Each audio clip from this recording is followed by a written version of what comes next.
Goristana evine Micangen tebun estera mına şevetari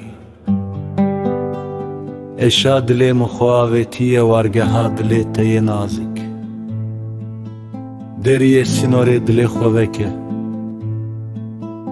Bila bibe Goristana me her duyan Goristana minute Ku evin tede dimre u dijî Kiyeşa evine dikşine bila were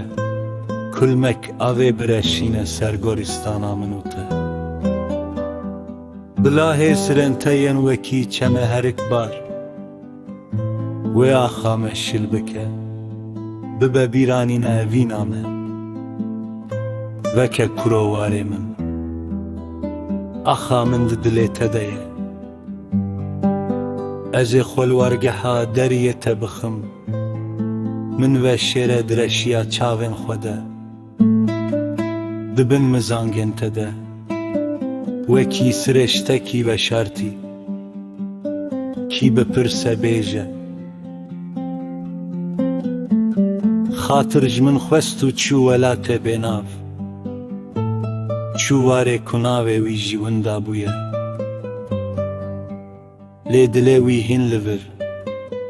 Di Goristanê de redzê Keje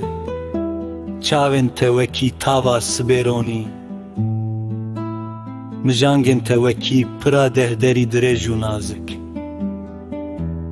Hesrên çavên te diherikin Wekî çemê jiyanê Porê te yê hunandî xwel dorê ciwanên şervanên Kurd lefandiye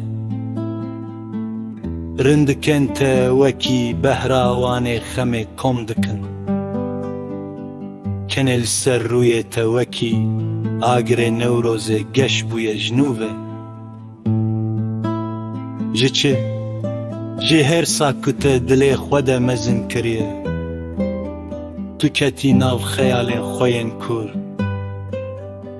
Kî tê de kuştî Kî kuşte Hêrsa xwe tirêz dikî li ser lêvên xwe Wekî çekekî veşartî Li benda roja azadiyê Ev Goristan ne tenê mirin e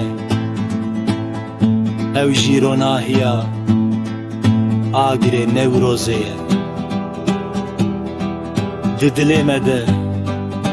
evîn û êş bi hev re dijîn Heta ku welatê bênav vegere ronahiyê Nasnamekê biguherîne